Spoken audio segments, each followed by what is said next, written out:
And now it's time for Power of Prophecy with your host, former professor at the University of Texas at Austin, career United States Air Force officer, and best-selling author, Texe Mars.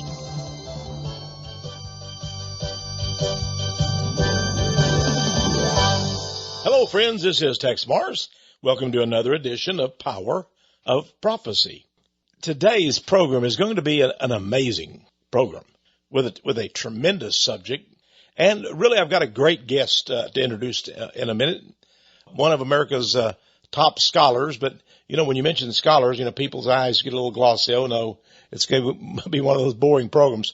Well, this gentleman does write scholarly works, but he makes them interesting. And he makes them very readable. If you've been with our ministry a long time, you probably have a couple of his books. And I think you're going to enjoy this book if you don't have it. Now, it's a book that I didn't get around to reading, but I love the subject matter. I love the title. And it seems like God has his timing on everything, of course. And the book's been out there selling for a good time. But recently, it just caught my attention. And I said, I have to get that book and read it. And when I did, I'm going to tell you the truth. This book made me, I'm trying to stop, I'm trying to hold myself back. It made me cry. It made me cry. And I'm a pretty tough customer. You know that.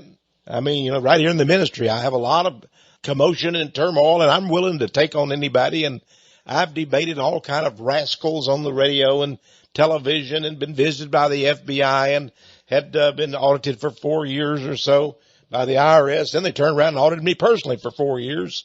I don't worry about those people. But when I read this book, I'm trying to stop crying now. Here's the title of the book. They were white and they were slaves. Now, you're not going to find this book in bookstores. I'm not saying maybe some of them do have it. Maybe there's some honest bookstores out there, but not many. And this doesn't fit with what they call today's narrative. And I was recently, my attention was drawn to the Bible. And I thought, this has tremendous biblical Christian significance. They were white and they were slaves. Well, who could that mean? Well, Michael Hoffman, our good friend, he wrote about the strange religion of Judaism, a great book that we offer through the ministry here. I'm going to hold off in introducing Michael Hoffman just a minute and let you know of this Bible quote. I was reading it and I thought, this has a lot. I mean, it doesn't seem to perfectly apply, but then when you start thinking about it, it really does. It's in Revelation 13, verse 10. It says, "He that leadeth into captivity shall go into captivity. He that killeth with the sword must be killed with the sword. Here is the patience and the faith of the saints." I'm going to read that again. "He that leadeth into captivity shall go into captivity. He that killeth with the sword must be killed with the sword. Here is the patience and faith of the saints." Leading into captivity. Michael, are you there? Yes, I am. Okay, Michael, a great book. They were white and they were slaves. Thank you, Texe. A lot of people are, they have pity. A lot of people have pity for black people in America. And they point back to the slavery issue. I know that the United Nations recently had a panel, and they said that America, of course, they're busybodies. What do they know? But in any case, they came out and they said that America should pay reparations to black people today for having their ancestors as slaves. Of course, I don't know of any I've never met a black person today that knew their ancestors. I guess it'd be great-great-grandfather or whatever. But we know it's been, 160 years since there were slaves in America. But how many people know that there were white slaves in America and all around the world? Now, your book is really an astonishing eye-opener. I'd like to know how you got the idea for this book and how you you wrote it, and just what was going through your mind? I mean, it's I know you got a fertile mind. You're extremely intelligent, but what caused you to write this particular book? Well, you're very kind, Tex. What caused me to write it is that I'm always fascinated with anomalies in history. Anything like that raises my curiosity, no matter what it is.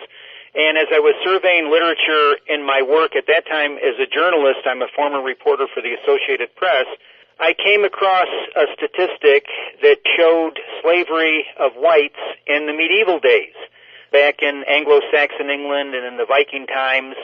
And what I discovered was that there's nothing unusual about white slavery. It seems very unusual to us today because we've been indoctrinated to such an extent concerning the tragic enslavement of black people, but it has become a monopoly. It has completely monopolized the conversation in the field of study, so that in the whole spectrum, the big picture, as it were, we miss entirely a whole epoch of the enslavement of whites. In fact, the very word slave comes from a word for white people, Slav. The Slavs were so heavily enslaved by Viking raiders and others that their name, or a variant of it, became synonymous with and a definition of the word slave. So how could it be illegitimate to talk about white slaves? And of course, we're not talking here about people who take women across state lines for purposes of prostitution. We're talking about chattel enslavement, not indentured servitude. That's something entirely different. So basically, originally to pique my curiosity, I began to study it. And then the more information that I gathered, the more that I saw, this was back in the late 80s, because originally this book was a pamphlet, and then the early 90s. There was very little at that time. Since that time, in the literature of white enslavement, there have been some books, I like to think maybe they were inspired by my book, but I'm not certain, that have since come up, especially with an emphasis on Irish slaves, but that's not my emphasis, because I know that Irish Catholics and the Catholics of England enslaved white Protestants. White Protestants, when they were in power, enslaved the white Irish. So as far as creating any kind of Catholic-Protestant rivalry here, I stay clear of that. And as you know, in my book, it shows both denominations of people being enslaved. But you also mentioned reparations. Where are the reparations for the white slaves in America? And also, since there is this talk about, for example, a janitor at Yale University saw a white person who had owned slaves, and there was a stained glass image of him, he decided to kick the window out, and he hasn't been fired, and he doesn't have to pay any compensation because he felt that was an evil white slaver, and they had a window for him. Well, if enslaving one's fellow man is evil, what about all of the African people who sold their fellow blacks into slavery in the hundreds of thousands? How do we find out who their ancestors are and make them pay reparations? I personally am against this notion that you or I or someone else is supposed to pay for the crimes of their great-great-grandfather. But that's the world we have today, a world of entitlement, and it's very crippling for the souls and spirits and psychology of black people. And I have good news for black people on the program today here at Power of Prophecy, and that is, you are not hereditary slaves. You are not. White people have been slaves throughout history, so it is not in your interest to suppress that because you can free yourself from that crippling psychological burden. I think that's good news, don't you? Absolutely. Well, anyone who keeps in their mind the slavery thing and how their great-great-great-grandparents or whatever were slaves and uses that as a tool today to lodge out hatred and foment a revolution and such against a certain race. I think those people are very sick and very demonic. And I say that because, I was born very poor. And my mom and dad were extremely poor. And we were sort of what you would call white trash, I suppose. But I was raised, I don't know. I never thought of the slavery issue being black or white. But, I used to play with little black fellows and the black boys in the neighborhood. And I didn't think I was any better than they were. And then suddenly, as I got to an adult, suddenly, you had all this racial animosity. Mm-hmm. But as a young kid, I've mentioned this on the radio before several times. Basically, I used to chase rats in the tenement building I lived in, and there were roaches everywhere. When I went to sleep at night, I'd have to wake up at night with roaches all over me, big roaches. I mean, the big Texas kind of cockroaches. So that's sort of the life that I lived. I thought that was the way, most people lived. If you owned a house with a mom and dad, I thought that's fantastic. I didn't, so I lived right across the street from a liquor store. So you can see it was in an urban area. But so who is fit? Who is capable of telling me that Tex Mars, you have to pay reparations for white privilege? What kind of white privilege did I have as a young boy living across from a liquor store, in downtown traffic? And anyway, you get the drift of where I come from. Well, in my book, I quote from Eugene Genovese, who is he's deceased now, but was one of the more objective historians of black enslavement. And I took the quote from one of his books where he referred to an interview with black slaves in the big house, in the plantation house, and they were giving the hierarchy of worth in their society. And they said on top was the white master, the big book rows they called them, and down they compared it to a cake. Up at the top, the frosting were the white masters, the plutocrats in the South, and then in the middle of the cake were the black house slaves, and down below that were the white trash. And it wasn't so much that they were expressing hatred for them as actually corroborating the fact that this is how it was in the plantation South. And in fact, this is why Lincoln had the support of the border and mountain whites who refused to fight for the Confederacy, because their wages had been harmed so much by black slaves, the black slave labor, as well as the fact that many of them had been not only dirt poor, but now in the 19th century, we can talk about indentured servitude, the actual chattel enslavement of whites on cotton and tobacco, on sugar and tobacco, not so much cotton plantations in the 17th and 18th centuries, and then that faded out. But there were indentured servitudes, and one of them was a man by the name of Andrew Johnson, who was whipped by his master, mistreated as an indentured boy, and he ran away from North Carolina. There was a $10 reward for him. $10 back then was 10 or 20 times that amount today or more. And he fled to Tennessee, where he ended up entering the state legislature, and in the second administration of Abraham Lincoln became his vice president. That's Vice President Andrew Johnson, who's much hated today because he was very kind to the poor whites of the South after Lincoln was assassinated and he became president.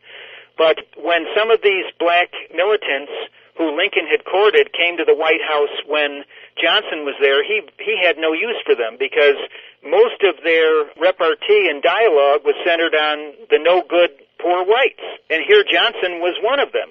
And so, yes, I think you're absolutely right. This notion of white skin privilege is basically a Marxist idea that has been injected on the college university campuses, that if you're white, just by virtue of the fact that you have this skin color, you have more privileges. Well, actually, I grew up during the civil rights era, Martin Luther King and all of that, and I often thought as I was trying to get into college and get a job that if I had had black skin, I would have been promoted much faster.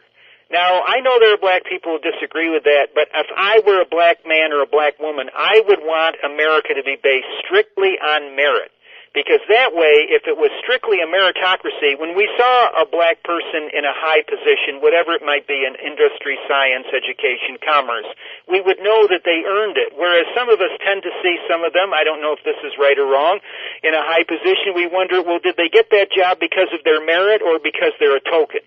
And that undermines the really wonderful black people who have worked hard and deserve it. So in America, our meritocracy is on the wane, and unfortunately this Marxist sense of entitlement where one class or race of people owes another class, that's very destructive of the dream of America, which is a unified dream. That's why English should be the official language, and all of us should gather together, not under a flag of Babylon or Babel, the Tower of Babel, but gather as the Founding Fathers intended, under the flag and under our Star-Spangled Banner, grateful to the Founding Fathers for the liberties that we have. But more and more through identity politics, as you know, Tex, we're being fractured and sundered.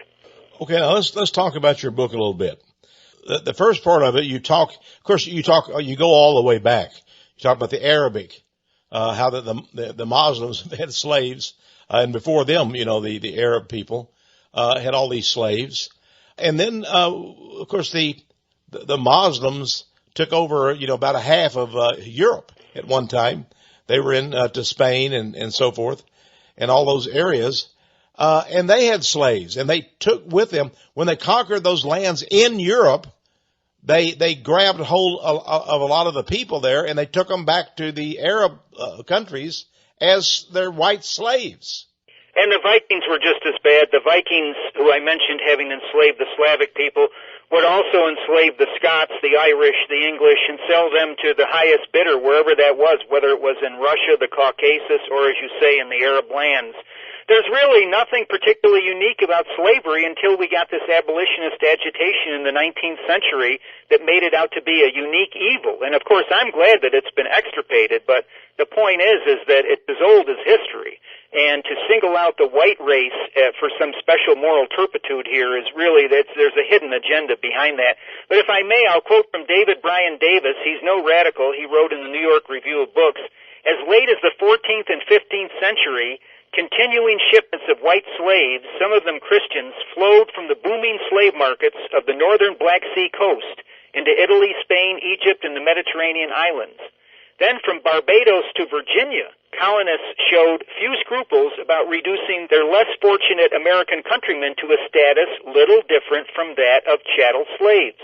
The prevalence and suffering of white slaves, serfs, and indentured servants in the early modern period suggests there was nothing inevitable about limiting plantation slavery to people of African origin, end quote. And that's a very important insight, because the first slaves in America were not the blacks.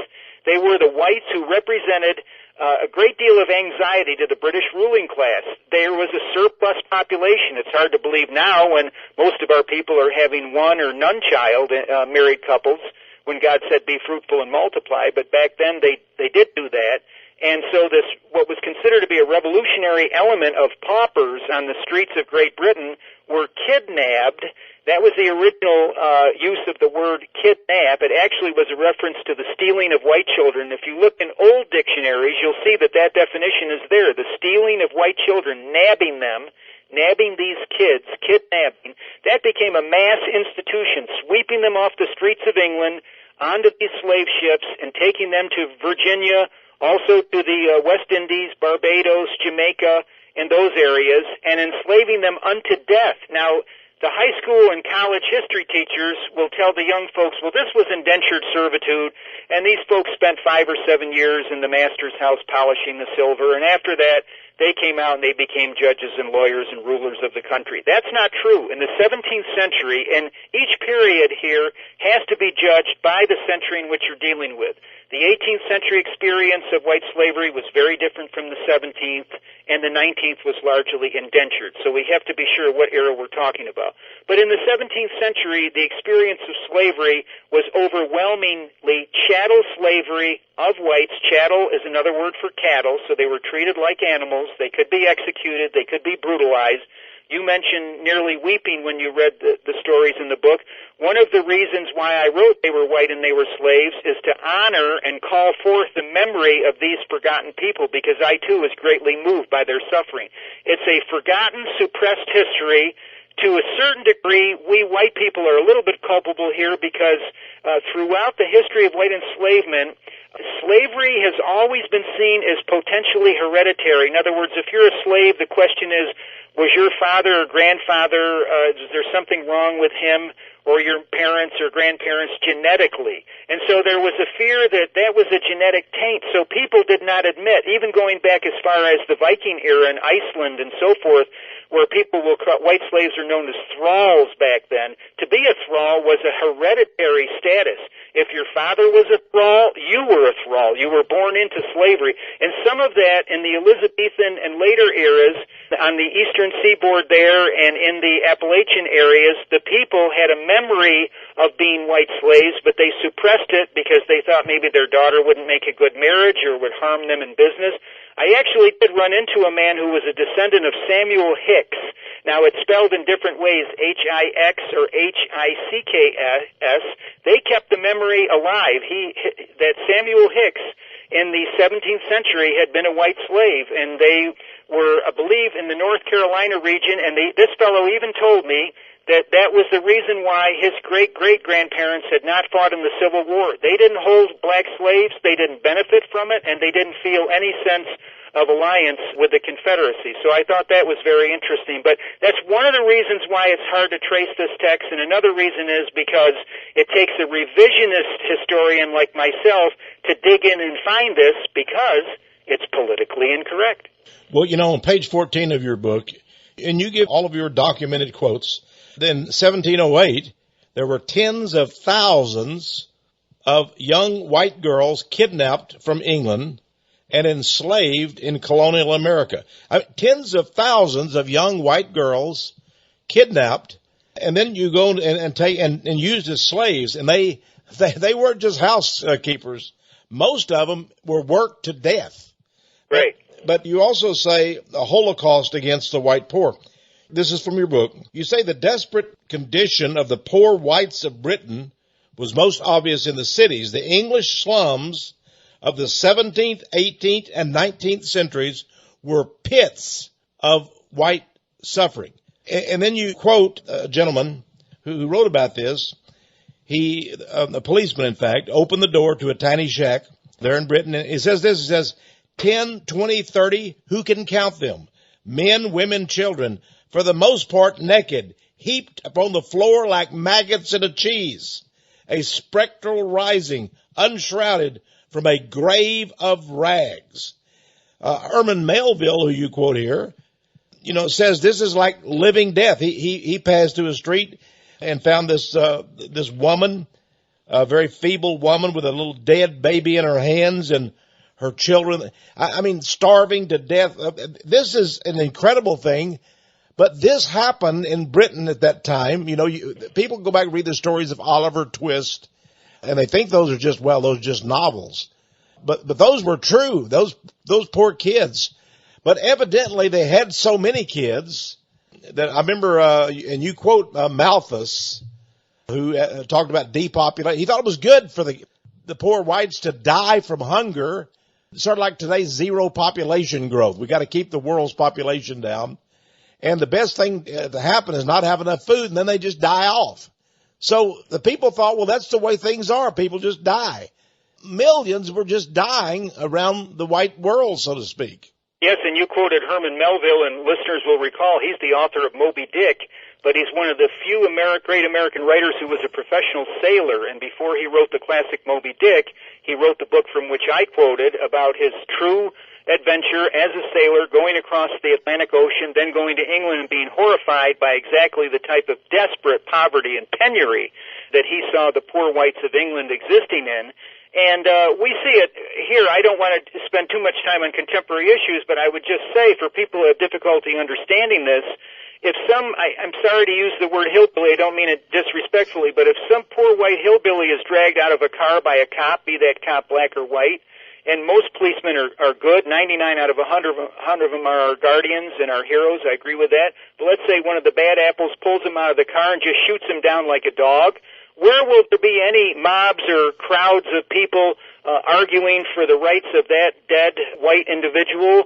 Where will there be protests? We won't see that because the poor whites in America are less than human in the eyes of the plutocratic class that rules us. And Hillary Clinton, of course, revealed that when she referred to us as deplorables. But this actually has a very long legacy because one of the things I point out in the book, Tex, is that the structures, I quote from Hilary Beckles in the book White Servitude, white slavery was the historic base upon which Negro slavery was constructed. She said the important structures, the labor ideologies, and social relations necessary for slavery already had been established within indentured servitude. White servitude in many ways came remarkably close to the ideal type of chattel slavery which later became associated with the African experience, end quote. And she's basically still stuck on that indentured servitude phrase because they just can't let go of it, even though here she's saying it was remarkably close to the chattel slavery which black people experience. But, you know, when you've been indoctrinated, it can be very tough to shake that off. You know, Oliver Twist, the chimney sweep, Dickens was himself a child of the factory system, which the Southern people of the Confederacy, they pointed to the hypocrisy among the white abolitionists who own these horrible factories in the North, where children would, as young as 6 years old, would go to work before the sun came up and leave work after the sun came down, so they barely ever saw the sun.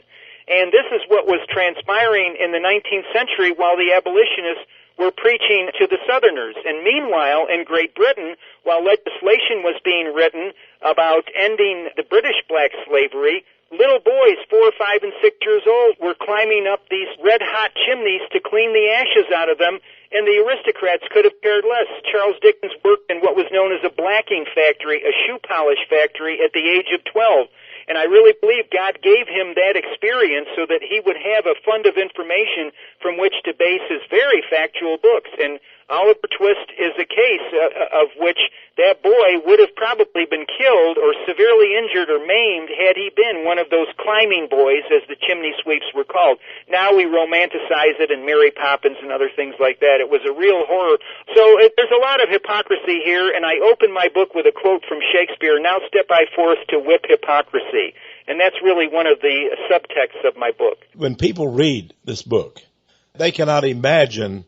I mean, there's a picture, and I put it in my newsletter. Boy, I get so upset at this. I have this picture of these 3 little white girls, slave girls. Let's just call them what they are, slave girls, in these filthy, dirty dresses. And there they are standing out, and you know, and you say that these young white slave girls would work 16 hours a day. They were regularly beaten with leather straps or a billy roller, a monstrous iron bar.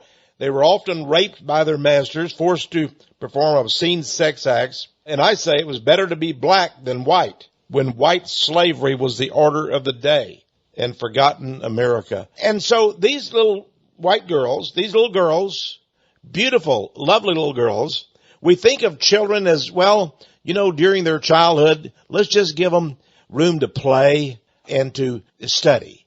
But back then, they didn't think about them going to school.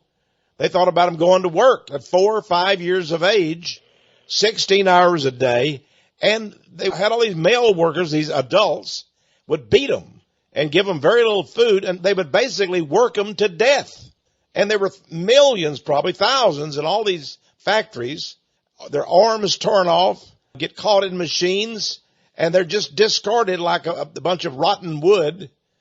There's no insurance. There's no laws against this.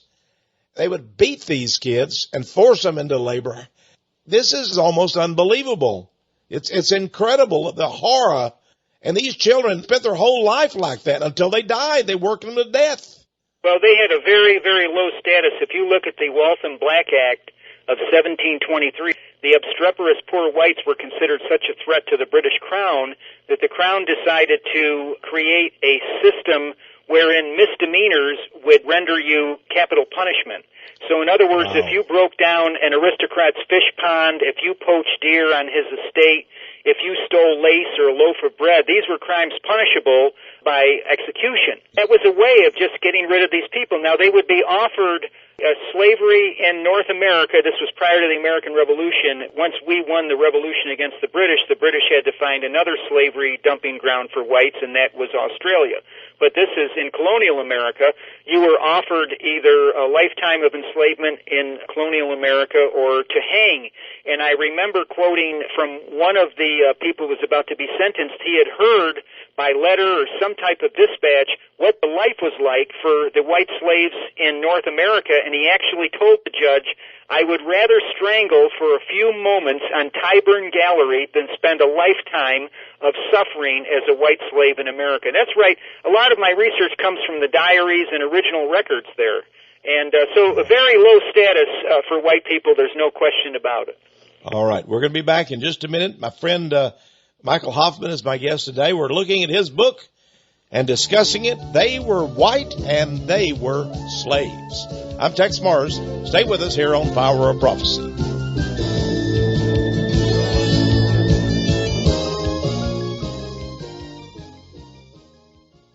They were white and they were slaves. Well, nobody really thinks about that, do they? Were there really white slaves in America? Did thousands of them come over? Were they kidnapped? Were they rounded up as kids and forced to come over here? And were they worked to death as little kids? Were there no laws against this? And who are the monsters who brought them into captivity? And not only that, but here in white America, were the blacks who were slaves, did they have black slave masters sometime that had black slaves in America? Could that be? And what about some Indian tribes? Why, in this book, it's an amazing book. You're going to find out that the Cherokee Indians had their own plantations and they had black slaves, the Indians. Why, I thought the Indians were always lily pure and they were always mistreated by the white man. Come to find out, they had black slaves too. Maybe they should be paying reparations. Instead, we give them their own reservations and give them these casinos. And, anyway, it's an amazing story. And now with Black Lives Matter, what about these white lives? Thousands of them. They perished. They were treated pitifully. And I want you to have this book. Maybe you'll cry too when you read it. You know, Wanda recently read a book and she was, she usually reads right before she goes to sleep. She lays in bed and she gets a book out and reads a little bit of it. And I looked at her over there and she was about ready to cry. And I said, well, my goodness, what are you reading there? And I think she said, this is called The Orphan Train. I said, The Orphan Train. She said, yeah, back in the 1800s, they took little kids from the cities back east, and they were too poor. The parents didn't even have money to give them a food or buy them clothes and such. They weren't required to go to school, and so the parents had to do something with their kids. And so these people developed this idea of shipping them on trains to the West, where they went back and west. They said, we'll find good families for them, foster families that will keep, track of them, and they'll be used as servants, but they'll be well treated. Well, they weren't well treated. They went back and they were put with these families that horribly mistreated them. You wouldn't believe it. It was, they were slaves, and they were beaten and made to do terrible things. And that was in America. They had entire train loads of these kids. No, my friends, many people are extremely cruel. You must have this book. I want you to have this book. You'll read about slavery all the way back to the biblical times. In fact, I'm going to ask Michael Hoffman what happened in biblical times. And are there people today that want to make you and I slaves? How about the Jews? How about their Talmud? Could it be that's what they want to do to us? Oh my. Listen, black men. We have a lot of black people that listen to my radio show. I want you to understand. There were white people and they were slaves. You need to read this book. Maybe it'll wake you up a little bit too.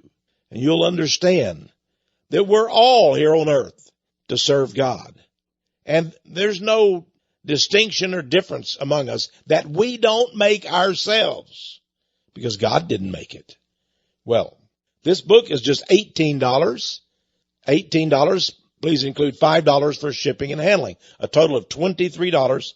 As for the book, They Were White and They Were Slaves by Michael Hoffman. Now, you can go to our website, powerofprophecy.com, and order this book.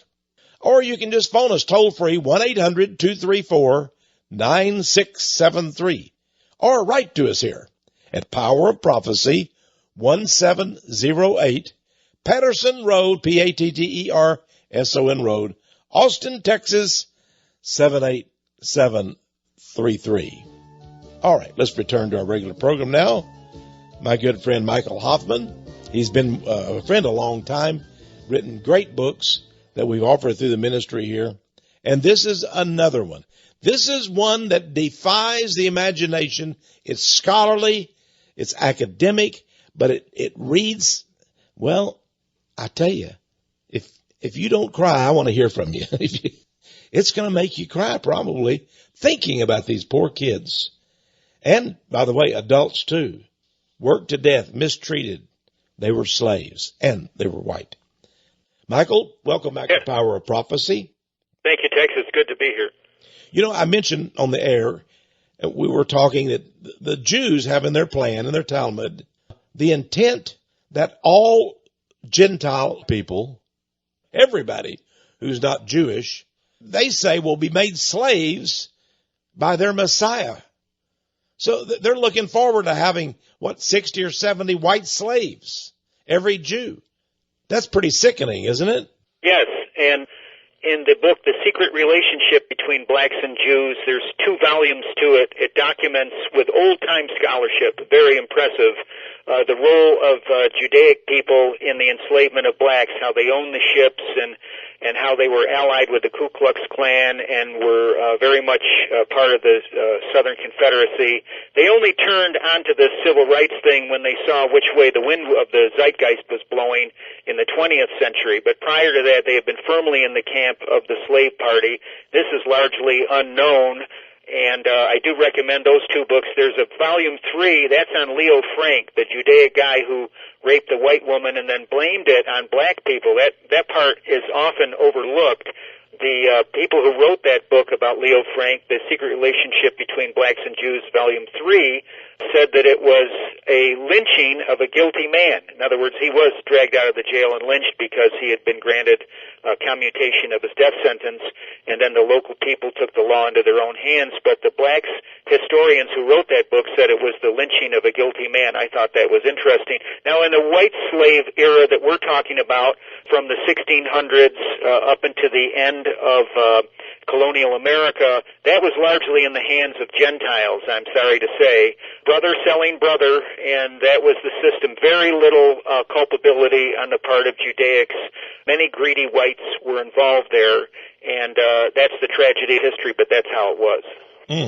Now, when these white slaves came over, yes, they had no laws to protect them, and evidently their masters, if they tried to escape, many times the master would beat them to death, and there was no penalty for the master. Yeah, we have eyewitness testimony. Richard Ligon was a traveling writer, and he traveled through the Caribbean, and he said that he saw a white slave beaten with a cane about the head till the blood had flowed for a fault that is not worth speaking of. Yet he must be patient, or he will be beaten worse. Now, I wonder, Tex, how many white tourists today who take winter vacations in Caribbean islands like Jamaica and Barbados know that they're visiting the site of a gruesome Holocaust against poor white people who died by the tens of thousands and were slaves in those islands long before black people. In fact, the names redneck and hillbilly actually come from the black people first encounter. The whites were slaves there in the Caribbean, then blacks were brought in, and they saw these whites that they'd never seen before working in fields with their necks getting all red. That's where we get the name redneck, and they would call them Scotland Johnnies and hillbillies. So a lot of these terms of derision for whites actually come from how black slaves, maybe not being hateful, just trying to think up of a nickname, but that's how institutionalized the white enslavement was. This isn't any temporary thing. This isn't indentured servitude. It lasted for hundreds of years, and you mentioned thousands. According to what I've been able to piece together, it was actually well more than 100,000 whites were enslaved in this way, possibly several 100,000. It's hard to get the statistics, and I don't want to be guilty of exaggerating.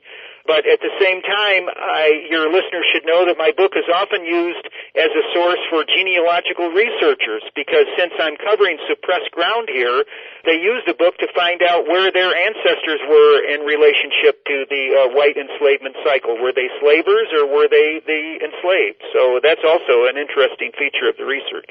You know, you have on page 113 of your book a letter from a woman, a white slave, Elizabeth Spriggs. Now, this was September 22nd, 1756. Now, that was only a quarter of a century before, 1776, our independence. This was during the time of American independence. George Washington, Thomas Jefferson, all that. This white slave was here in the United States, Elizabeth Spriggs, in Maryland, and she wrote back to her father in England, and she said, "Honored father, oh dear father, I am sure you'll pity your distressed daughter. What we unfortunate English people suffer here is beyond the probability of you in England to conceive. Let it suffice that I am one of the unhappy number, toiling day and night, and very often in the horse's druggery, with only the comfort of hearing me called, 'You bitch, you did not do half enough.' Then I am tied up and whipped to that degree that you'd not serve an animal. I have scarce anything but Indian corn and salt to eat, and that even begrudged. Nay, many Negroes are better used. After slaving after master's pleasure, what rest we can get is to wrap ourselves up in a blanket and lay upon the ground. This is the deplorable condition your poor Betty endures." Now think about that. I mean, this is so many of these young women evidently were told, "Go to America. You'll have a better life there. You don't have anything in England. You're so poor. You're a pauper. Go to America and we'll take care of you." They were tricked into coming in. Once they were here, that's it. Their parents couldn't do anything about it. And they were just used as a slave. And nobody, there were no police. There were nothing to stop these poor children. And I put Elizabeth Spriggs in that category. And your book has account after account, true accounts of these poor people. Yes, that one's from the one you just quoted is from the Public Record Office in London in the High Court of Admiralty, and as you said, September 22nd, 1756. Yes, it's all documented. It took a great deal of digging, but we found it. We also noticed that quite often slaves were referred to as servants, and I've had historians criticize me and say, well, look, in the documents it says servant, and you're claiming they were slave. And I point out that many of these people, their literacy was derived from the King James Bible. And as you know, the King James uses the word servant, where in the original Hebrew it will say slave. And quite often black slaves are referred to as servant. So it's not ipso facto delegitimizing to my thesis for the documents to say that a white person was a servant. You have to look at the context and circumstances of their bondage to discover whether or not they actually were an indentured servant or if in fact they were a chattel slave. And as I say, in the 17th century, the majority were indeed chattel slaves. Now, today, in the 21st century, there are slaves, and white slaves. Among the Jews, I was just reading of a Jewish rabbi in New York who was upset because the Jews of New York, and I'm talking about the Orthodox Jews, practice pedophilia. He says over 50% of all the Jewish males there in New York, I think it's in the Bronx, have pedophile sex with little boys. And they have bathhouses all over New York. And this Jewish rabbi, he's trying to stop that. He's a good guy, let's just say. Over 50%, and these poor little boys are abused, and their parents allow it because, the rabbinical councils, they can't go to the cops. They'll be shunned and, just kicked out of their communities. They don't want that. Now, evidently, this is very prominent among the Jews, and it's prominent among the Arabs, the Muslims. I was reading among in Afghanistan, among the Taliban or the ex-Taliban, these U.S. soldiers were outraged when they heard this Afghani. He was having sex with a little boy in his living quarters. The little boy was screaming and the pedophile homosexual sex. And the guys went and rescued the little boy. And then the Obama administration ordered that these guys be, punished for interfering with the pedophile act. They were told by their superiors, let the people have their pedophile sex. Now, what are we over there for if we're going to let these monsters terrorize these little boys with pedophilia? Well, in my view, we shouldn't be over there intervening in Muslim civil wars that have been ongoing for 1,000 years. But I would like to point out to your listeners that Christian people did not inherently view black people in the Middle Ages, for example, and earlier, in the early church days as inherently slave material. This comes from Judaism. It comes from the Midrash. The Midrash has a commentary which twists the meaning of the Old Testament. It's a subsidiary text of the Talmud itself. And in the Midrash, it identifies Ham as being black. Now, if you look at your Bible, you will see that there is no racial color identification of Ham. This was added as the way the rabbis tack these things on, these glosses, which Christ condemned in Matthew 15 and Mark 7 as being the traditions of men. And then we go to Rabbi Maimonides, who is a hero to the liberals and progressives. He's supposed to be a fount of rabbinic wisdom and prudence compared to these horrible Christian priests and ministers, don't you know? And in Maimonides, in the uncensored University of Chicago publication of his book, Guide of the Perplexed. It's not Guide for the Perplexed, it's called Guide of the Perplexed. In the Shlomo Pines translation, that's the only one I found in English that's uncensored. All the others censor this out. In volume 3, he says that black people are less than human. They are halfway between a human being and an ape.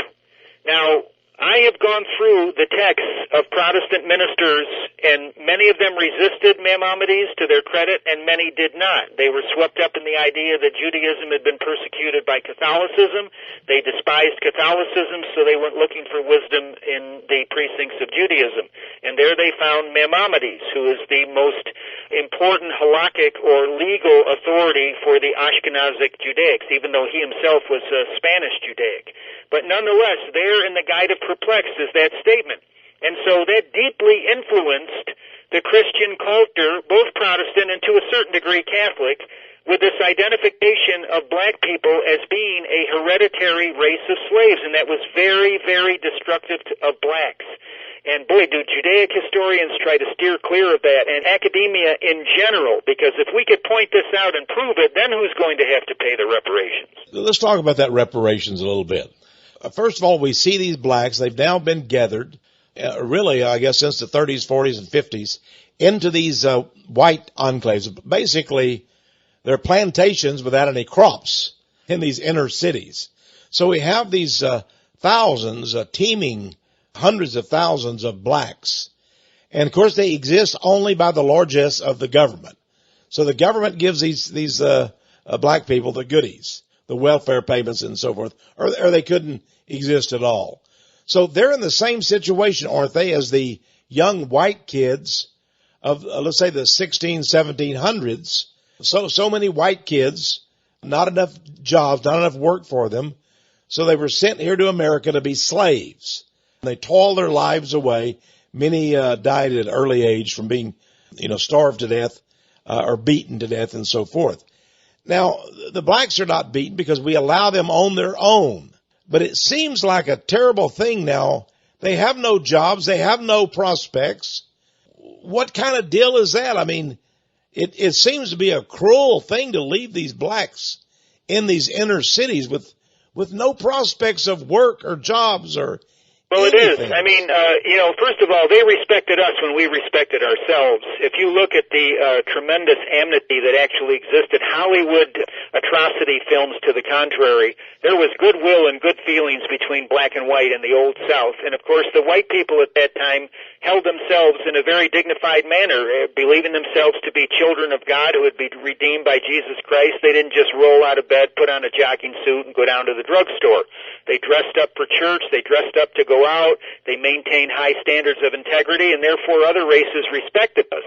And it's our fault when we drop those standards that then we lost the respect of some of the other races. So that's one way to get it back. And I think the other thing, Texe, that I'm very worried about is guys like Glenn Beck and others of that ilk who have now created this new so-called conservatism in which Martin Luther King is supposed to be an asset and a good guy.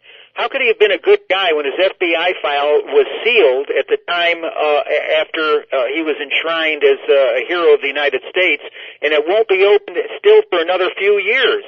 That seems rather strange about a great hero, but mainly Martin Luther King stole from blacks and whites the right to decide who you would serve in your business, who would you rent your home to, and as a result of that, From that type of civil rights law, we have the lesbian homosexuals who are demanding that a baker has to either provide, or a florist has to either provide baked goods or flowers for a so-called gay, I never use that word, but because it means joy, not gay, but a sodomite wedding or a lesbian wedding. It all comes from this civil rights law, which is beginning to trump the Constitution. And so we have to repudiate Martin Luther King and go back to the days of Booker T. Washington, who was someone who told the black people, you have to pull yourself up by your bootstraps.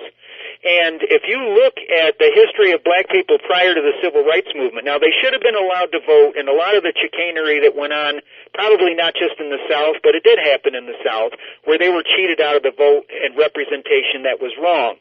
But otherwise, you had black businesses. You had the Guardian all-black insurance company down south. They ran restaurants. They ran hotels because no one was telling them, you're entitled to this welfare.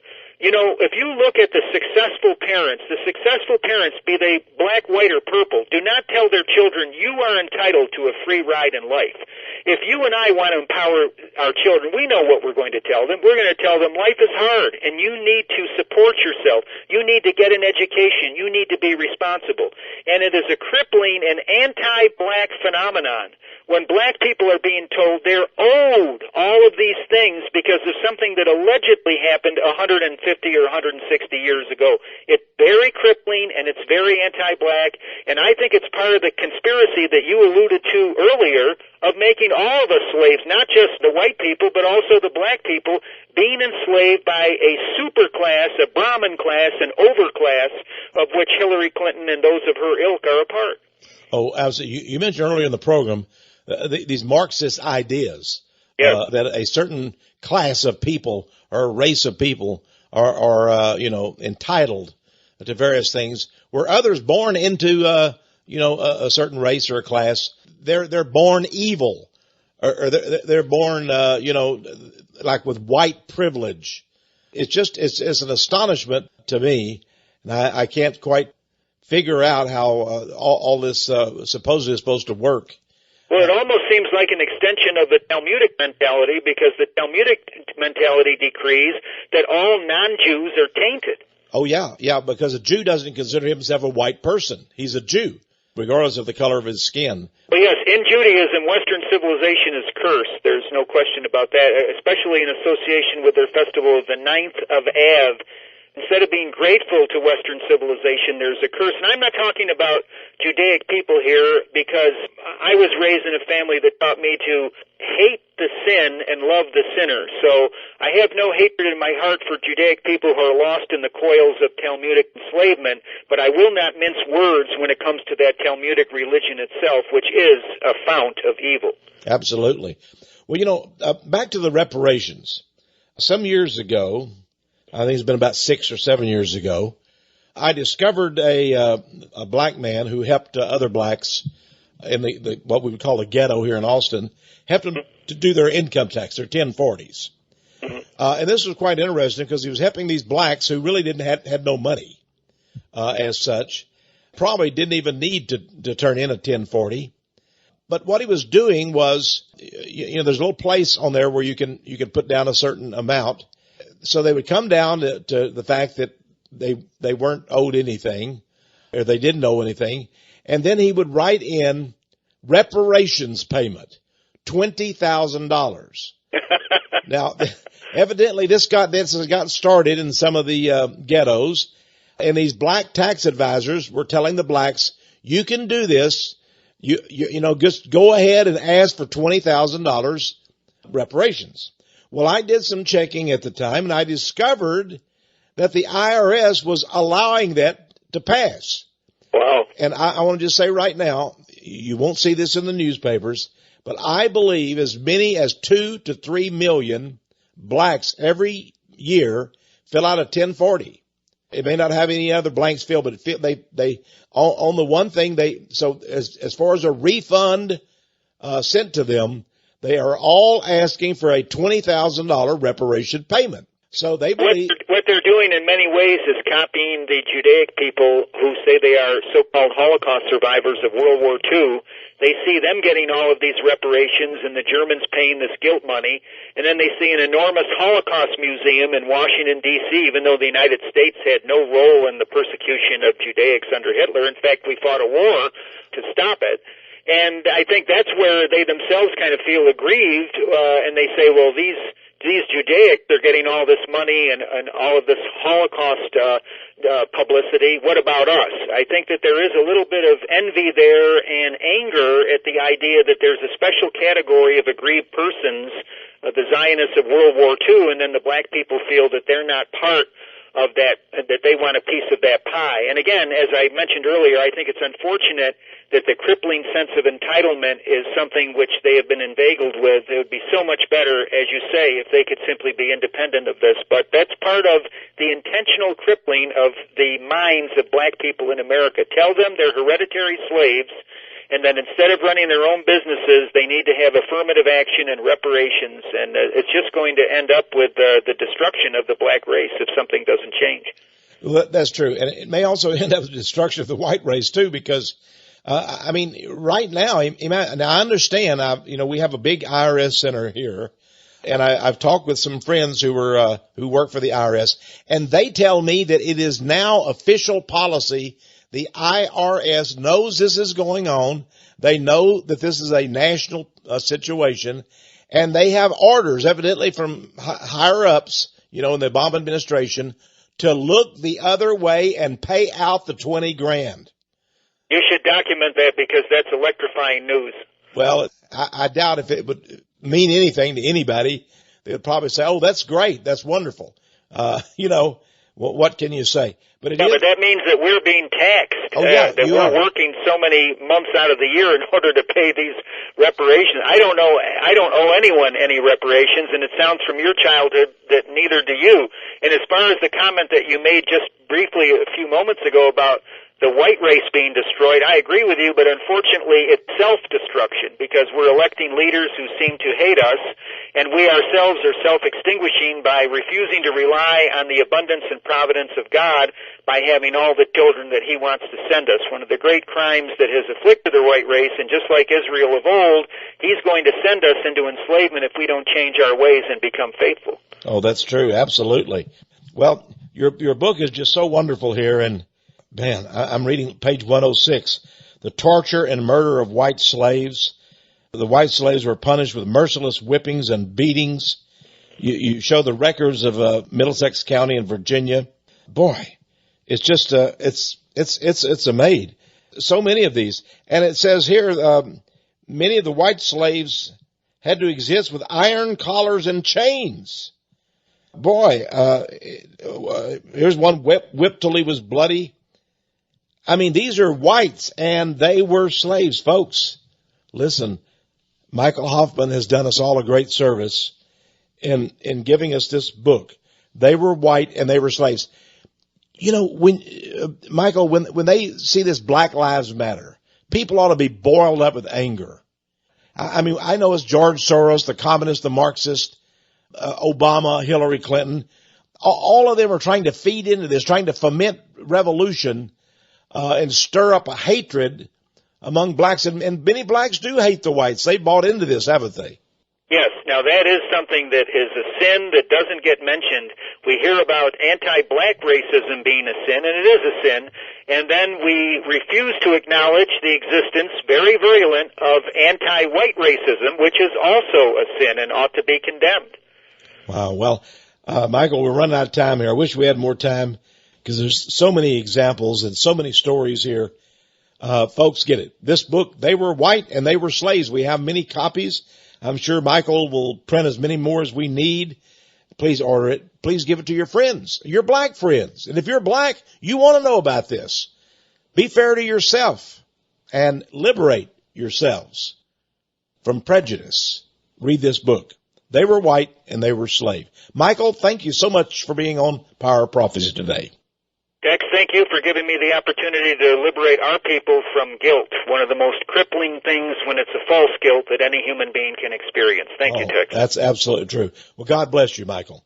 You too. My friends, until next time, this is Texe Mars reminding you to tune in and discover the power of prophecy.